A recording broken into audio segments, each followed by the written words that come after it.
Meditaciones, libro 10, Marco Aurelio.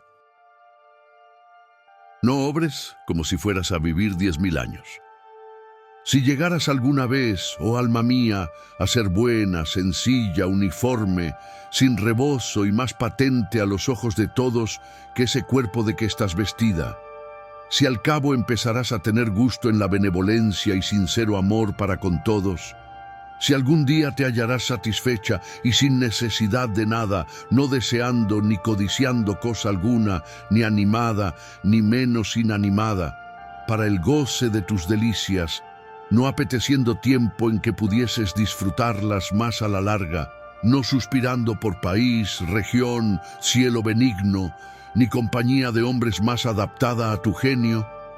Si vivieras contenta con tu presente situación, tendrás placer en el estado actual de las cosas y te persuadirás a ti misma de que nada te falta, todo te va bien y que viene de la mano de los dioses, que cuanto a estos pluguiere será bueno, que cuanto dispensaren conducirá a la salud y prosperidad de este mundo animado, de este viviente intelectivo, perfecto, bueno, justo, hermoso, principio que produce todas las cosas, las contiene, abraza y recoge para hacer de las mismas, después que se disuelvan, otras semejantes.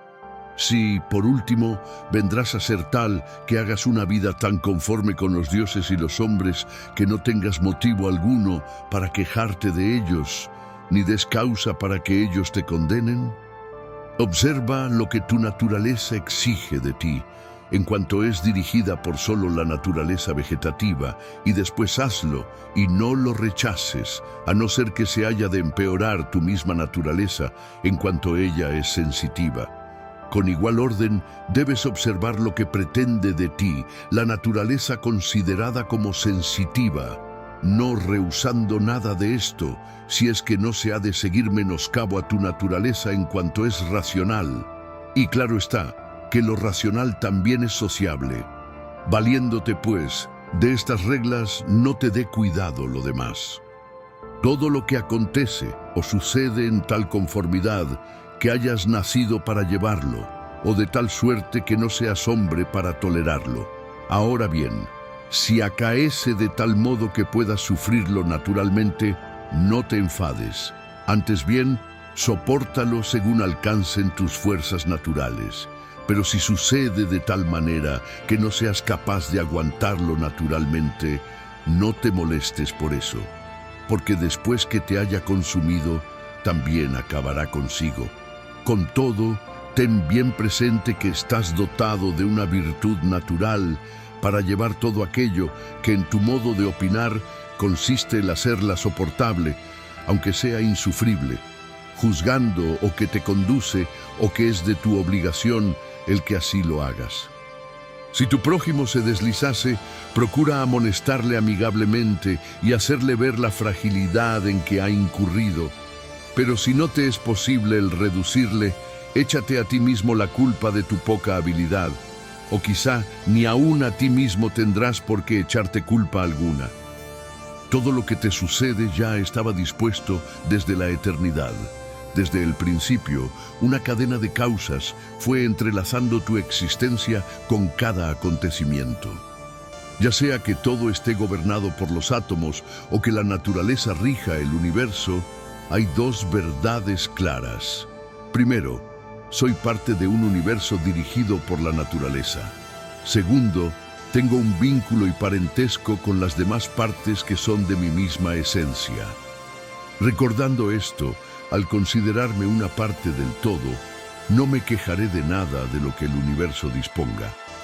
Nada de lo que beneficia al todo puede ser perjudicial para la parte, y el todo no contiene nada que no le sea útil a sí mismo. Esto es común a todas las naturalezas, pero el universo las supera a todas, pues no está obligado por ninguna causa externa a dañarse a sí mismo. Por eso, al recordar que soy parte de este universo, aceptaré con gusto todo lo que suceda, y al saber que estoy estrechamente unido a los demás seres de mi misma naturaleza, no actuaré contra el bien común. Al contrario, velaré por los de mi especie, Dirigiré mis actos hacia la utilidad común y me apartaré de todo lo que se oponga a ese fin. Si actúo así, la vida será necesariamente feliz. Será como la vida de un buen ciudadano que obra siempre en beneficio de sus conciudadanos y acepta con agrado las responsabilidades que la ciudad le confía. Es necesario que las partes del universo se transformen y desaparezcan, pero esto debe entenderse como cambio y mutación, no como destrucción. Si ese proceso natural fuera un mal para las partes, entonces el universo estaría condenado a dañarse constantemente a sí mismo, y eso no tendría sentido. ¿Acaso la naturaleza creó a sus propias partes para perjudicarlas? ¿Las hizo vulnerables al mal por necesidad o por descuido? Ambas ideas son inverosímiles. Pero si alguno, no tomando en boca el nombre de naturaleza, nos quisiese explicar el enigma con decir que esa es la esencia y condición de las partes, ¿no sería una cosa verdaderamente ridícula que al mismo tiempo que nos dijese ser de esencia de las partes el mudarse, juntamente se maravillase y llevase a mal la mutación como cosa acaecida contra el orden de la naturaleza, especialmente siendo también el fin de la disolución que se vuelvan a los mismos principios de que cada uno constaba? Porque en esto de perecer las cosas, o solo interviene una dispersión de aquellos elementos de los cuales se habían compuesto, o una conversión de la parte sólida en tierra y de la espirituosa en aire, de manera que las cosas sean otra vez restituidas a las razones seminales y principios del universo. Ahora sea verdad que después de un cierto período y revolución de años, haya de perecer por un incendio, ahora que deba ser renovado con una perpetua serie de sucesiones. Mas no te imagines que lo sólido y espirituoso de que hablamos haya durado en cada cosa desde su generación, porque todo esto es cosa de ayer o anteayer, cosa que por medio del alimento y respiración del aire ha conseguido incorporarse con los vivientes. Así que solo se muda aquello que se advirtió después, no lo que la madre dio a luz. Y aun dado por supuesto que aquello te una en sumo grado a su peculiar cualidad, sin embargo juzgo que no obstará a lo que acabo de decir. Después que tú mismo hubieres adquirido los nombres de bueno, modesto y verídico, de prudente, condescendiente y magnánimo, mira bien no mudes jamás de nombre, y si por tu culpa perdieres los dichos dictados, vuelve a recobrarlos con prontitud. Pero debes tener presente que el nombre de prudente quería significarte que procurases una exacta inteligencia y continua atención en cada cosa. El de condescendiente te exhortaba a una voluntaria admisión de todos los sucesos que fueren dispensados por la naturaleza universal. El de magnánimo te movía a una elevación de ánimo sobre los movimientos suaves o ásperos del apetito sensitivo, sobre la vanagloria, la muerte y cuanto fuere de este jaez. Pues si te conservares en la justa posesión de estos títulos, no anhelando que otros te llamen con ellos, serás otro hombre y pasarás a otro género de vida. Porque, en realidad, el querer aún ser tal cual has sido hasta aquí y permanecer lacerado y contaminado en una vida de esta clase, es propio de un hombre demasiadamente insensato y con exceso amante de su vida, y muy parecido a los toreros o bestiarios medio comidos de las fieras, los cuales, estando llenos de heridas y de sangre con todo, piden con mucha instancia que los reserven vivos hasta el día siguiente, para ser otra vez echados a las mismas garras y presas. Procura, pues, poner todo tu gusto en la adquisición de estos pocos nombres, y caso que puedas mantenerte en la posesión de ellos mismos, permanece constante, como quien ha sido llevado y colocado en las islas fortunadas. Mas si conocieres que te va faltando el ánimo y que no te es posible salir con la empresa, vete con valor y retírate con denuedo a algún rincón en donde podrás hacer algo. O lo mejor será que te salgas de una vez de la vida, no con cólera o despecho, sino como quien tal no hace, con desembarazo y buen modo, ejecutando siquiera esta sola proeza en tu vida, con salir en tal conformidad del mundo. No obstante, para recuerdo de los nombres mencionados, te servirá mucho la frecuente memoria de los dioses, y que éstos no quieren ser adulados, sino que todos los racionales se les hagan semejantes en el proceder. No olvidándote de que haciendo la higuera lo que es propio de la higuera, el perro lo que es peculiar al perro, la abeja lo que es privativo de la abeja, estará el hombre igualmente obligado a cumplir con el deber de hombre. La comedia, la guerra, la consternación, el estupor, la servidumbre, de día en día irán borrando en ti aquellos dogmas sagrados que tú, siendo dado al estudio de la naturaleza, ibas concibiendo y depositando en tu mente, por cuya razón conviene que en todo premedites y obres, de manera que al mismo tiempo que se perfeccione la vida activa, juntamente se ejercite la contemplativa.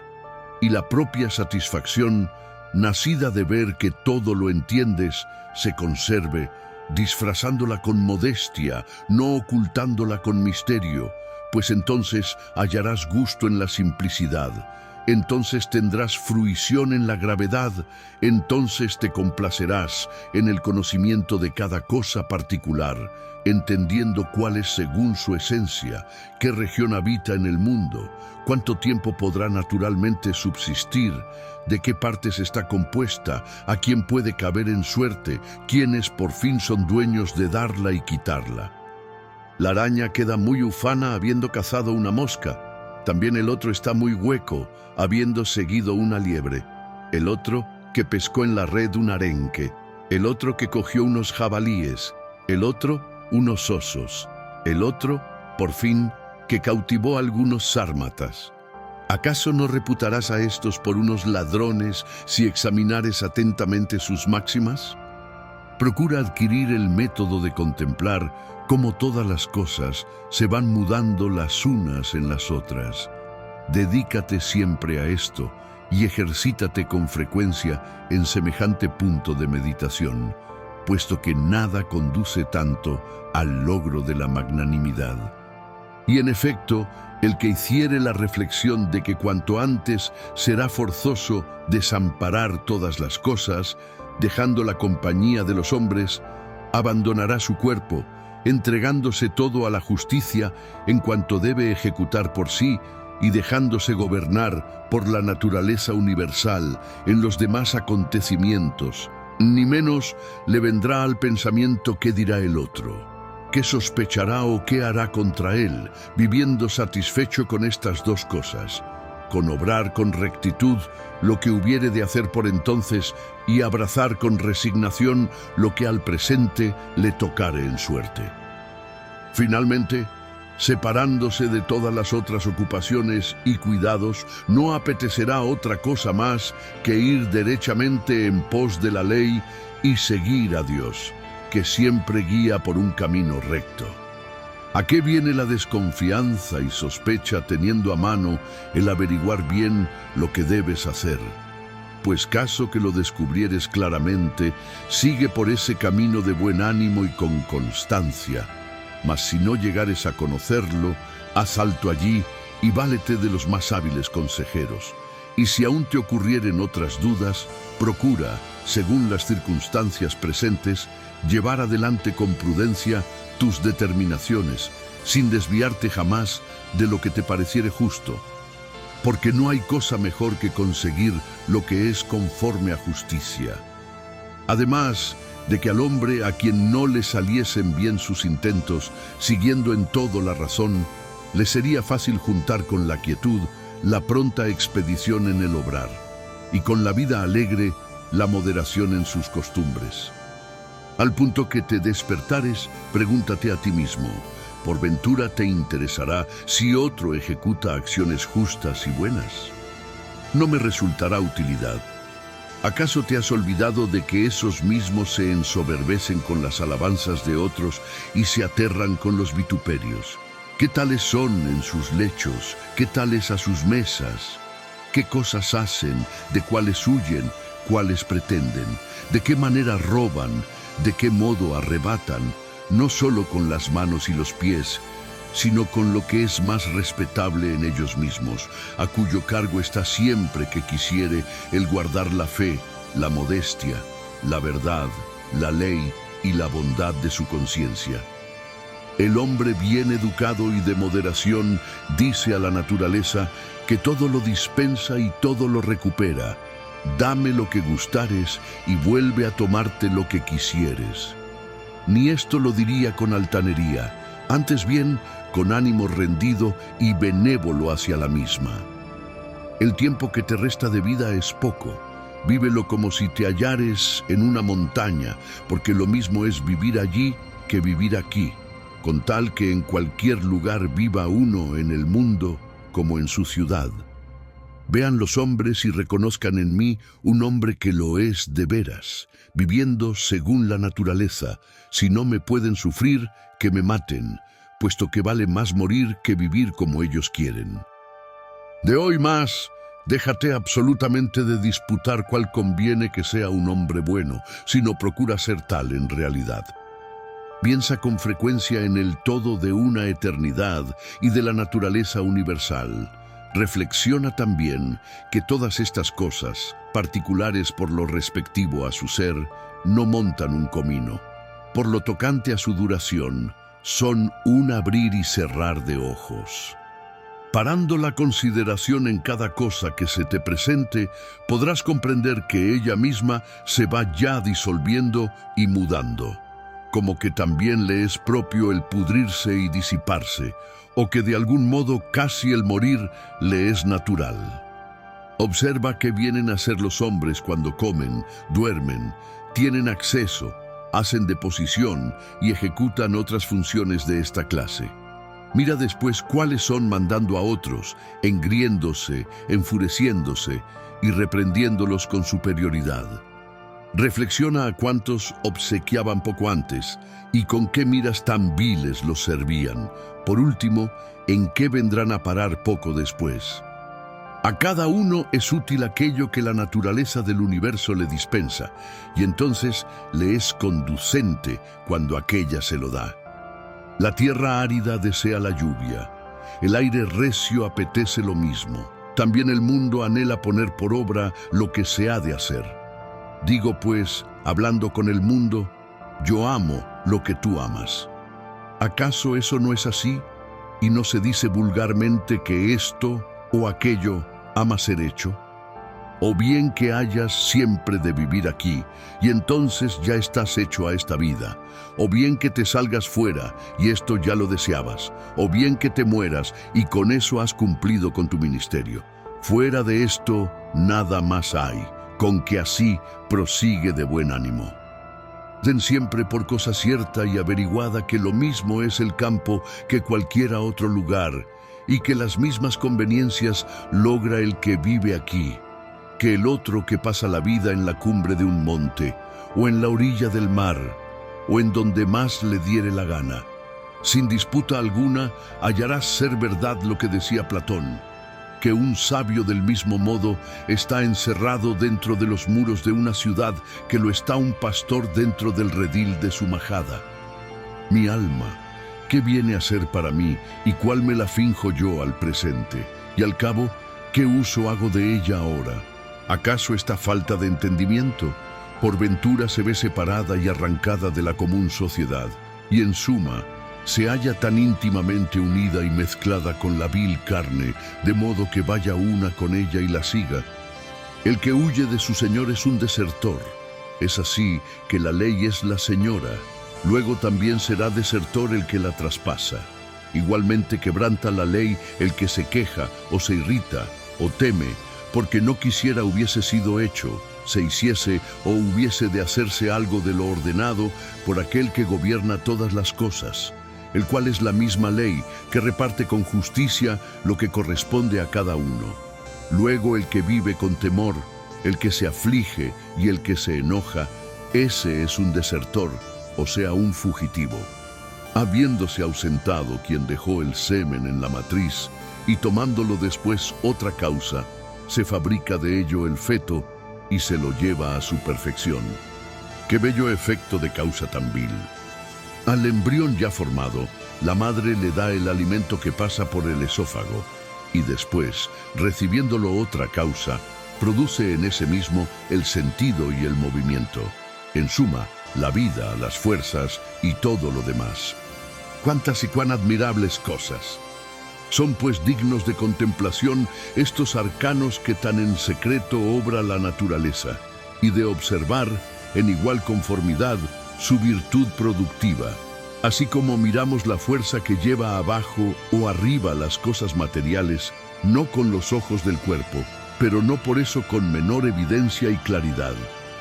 Con la frecuente reflexión de que todas las cosas, en cierto modo, han sido tales antes de ahora, como existen al presente, podrás también formar juicio de las futuras y ponerte a la vista los dramas enteros y las escenas uniformes, teniendo conocimiento de cuanto has adquirido por la experiencia y aprendido de la historia antigua. Por ejemplo, toda la corte de Adriano, la corte entera de Antonino, toda la corte de Filipo y de Creso, porque todas ellas eran muy semejantes, diferenciándose solamente por los distintos personajes que entonces representaban. Imagínate que todo aquel que se aflige y se disgusta por cualquier suceso se asemeja a un cerdo que, llevado al matadero, cosea y gruñe mucho. Semejante a él es también aquel que, a solas, echado sobre un escaño, llora su desdicha. Considera también esa cadena fatal a la que estamos atados y que solo a los racionales se les dio la facultad de acomodarse voluntariamente a los acontecimientos, siendo así que es necesario para todos seguirla absolutamente. Deteniéndote a considerar cada cosa particular que intentas, examínate a ti mismo si te sería muy sensible la muerte por privarte de ejecutarla. Cuando te choque la falta de alguno, al punto, vuelto sobre ti, reflexiona si tú cometes algún error semejante. Por ejemplo, juzgando que la plata, el deleite, la gloria mundana u otras cosas de esta especie sean un bien verdadero. Porque, añadiéndose a esto que el otro, habiendo incurrido en igual ignorancia, obra por fuerza, al instante echarás en el olvido tu enojo. Pues ¿qué otra cosa podría ser? A no ser que tú procurases libertarlo de esa violencia, si te fuese posible. Viendo a Satirón el socrático, imagínate ver a Eutiques o a Himeneo. Visto a Eufrates, idéate ver a Eutiquión o a Silvano. Cuando veas a Alcifrón, represéntate que ves a Tropeóforo. Habiendo visto a Genofonte, forma la idea de que ves a Critón o a Severo. Y cuando vuelvas sobre ti los ojos, represéntate en la imaginación a alguno de los Césares. Finalmente, imaginándote en cada uno otro semejante, luego te ocurrirá el pensamiento: ¿en dónde paran esos ahora? En ninguna parte del mundo, o quién sabe a dónde están. Porque de esta manera verás de continuo que las cosas humanas son un poco de humo y un nada. Particularmente, si te hicieres la reflexión que lo una vez pasado no volverá ya por toda una eternidad. Tú pues, ¿cuánto tiempo vivirás? Bien poco. Pero ¿por qué no te contentas con vivir ese poco tiempo con la perfección que corresponde? ¡Oh! ¡Cuán bella y oportuna ocasión te dejas perder! Pues ¿qué otra cosa más son todos estos sucesos humanos que un ejercicio de la razón que ha visto ya con toda exactitud y contemplado sobre la naturaleza de las vicisitudes de la vida? Según eso, persiste en estas reflexiones hasta que te las hagas familiares, como un estómago robusto abraza todo género de comida, o como un grande fuego reduce a llama y resplandor todo cuanto le arrojares. Cuida que ninguno pueda decir con verdad de ti que no eres un hombre ingenuo o que no eres hombre de bondad. Antes bien, engáñese o mienta cualquiera que acerca de ti pensare o dijere alguna de estas dos cosas. Todo esto pende de ti, porque ¿quién te impide el ser bueno y sincero? Forma únicamente el juicio de que no te conviene vivir a no ser tal, puesto que la razón no dicta que, siendo otro, debas vivir. ¿Qué es lo que con más acierto se puede hacer o decir en este negocio particular? A la verdad, sea eso lo que fuere, tienes en tu mano el hacerlo o decirlo, y no pretextes que te lo impiden. Ni dejarás antes de gemir, hasta tanto que puedas verte en tal disposición de ánimo que en cualquier caso y circunstancia ocurrente te sea igualmente gustoso el cumplimiento de los oficios propios de la condición humana. ¿Cuál lo es la vida muelle a quien se entrega a los deleites? Porque debe servirte de complacencia el ejecutar todo aquello que te es posible según tu propia naturaleza, en la inteligencia de que en todo tiempo y lugar te es permitido. Pues al cilindro no se le da la propiedad de tener su movimiento en cualquier sitio, ni al agua, ni al fuego, ni a otra cosa alguna, la cual sea gobernada por su propia naturaleza o por un alma irracional, siendo en realidad muchos los obstáculos que las contienen y se oponen. Pero el alma racional puede pasar por sobre todo impedimento y en tal modo hacer libremente su carrera, como exige su naturaleza y como ella quiere, poniéndote delante de los ojos esta facilidad, con la cual el alma podrá vencer por encima de todo óbice, así como el fuego sube hacia arriba, como la piedra desciende hacia abajo, y como el cilindro rueda por un terreno en declive, no inquieras ya otra cosa más, porque los demás obstáculos o son respectivos a tu cuerpo, a ese cadáver animado, o son de suyo tales que, sin una falsa persuasión y sin un ascenso libre de la razón, ni lastiman ni hacen otro mal alguno. Y, a no ser así, al momento se haría malo el que los padeciese, visto que en las otras obras naturales o artificiosas, cualquier daño que sobrevenga a alguna de ellas, por eso empeora a quien lo recibe. Mas entonces, si se pudiese decir así, se mejora el hombre, y es más digno de loor haciendo buen uso de las adversidades acaecidas. En suma, acuérdate de que aquello que no perjudica a la ciudad no hace daño a su ciudadano natural, y que no daña a la ciudad aquello que no es nocivo ni contrario a la ley, ni alguno de estos que llaman infortunios perjudica ni es contra la ley. Luego aquello que no causa detrimento a la ley, ni a la ciudad, ni al ciudadano podrá dañar. A un hombre bien imbuido en las máximas verdaderas de la filosofía, le basta la menor palabra y la más vulgar para recordarle y exhortarle a la permanencia de un ánimo libre de toda inquietud y temor. Por ejemplo, las siguientes palabras de Homero: unas hojas al árbol quita el viento y otras le restituye primavera. Nacen unos por turno y otros mueren. Y en realidad, hojas vienen a ser tus hijuelos. Igualmente son hojas esos hombrecillos que, teniéndose por hombres de crédito, celebran y divulgan la fama de otros, o por el contrario, los llenan de improperios o los vituperan en secreto y motejan. Del mismo modo son hojas los que han de ser tus panegiristas en la posteridad, porque todo ello son hojas que lleva la primavera y que después el viento echa por tierra, en cuyo lugar la selva produce después otras, siendo común a todas una duración momentánea. Pero tú huyes o pretendes todas las cosas como si hubieran de ser eternas, habiendo también de cerrársete presto los ojos, y que, por fin, otro llorará la muerte de aquel que te hubiese llevado al sepulcro. El ojo sano debe ver todo lo visible y no decir: yo solo quiero ver lo verde, porque esto es propio del que es pitarroso. También es necesario que el oído y el olfato estén prontos a percibir cualquier sonido y olor, y el estómago robusto no menos debe estar dispuesto a todo género de comida que lo está la muela hecha con el fin de moler cuanto le echaren.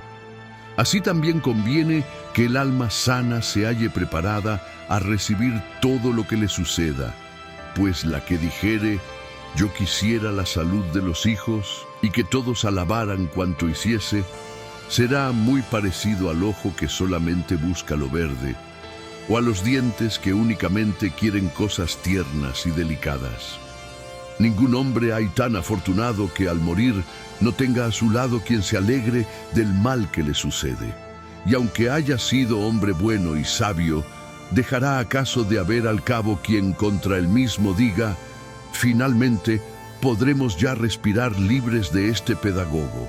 En realidad, con ninguno de nosotros era rígido. Antes bien, noté que nos reprendía con ánimo plácido.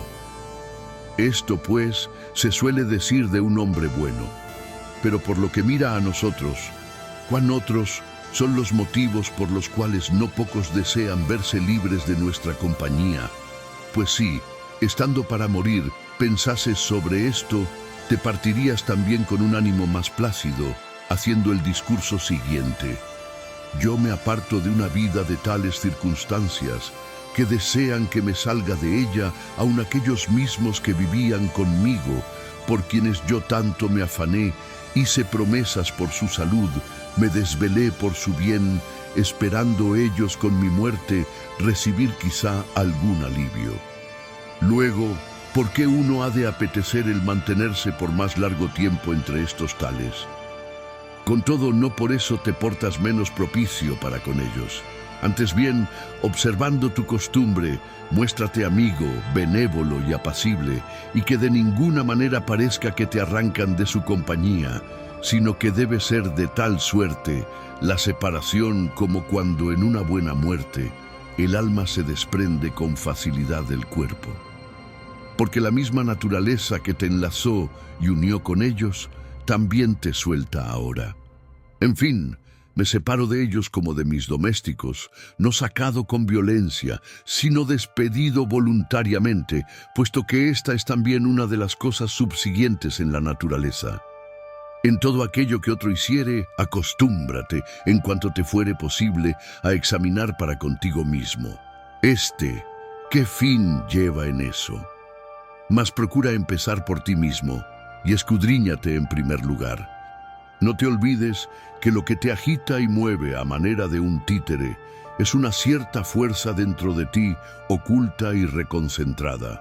Esta fuerza, que pende del resorte de las propias pasiones y aficiones, es para nosotros la elocuencia que persuade, es la vida que nos tira, es, si se puede decir así, todo el hombre.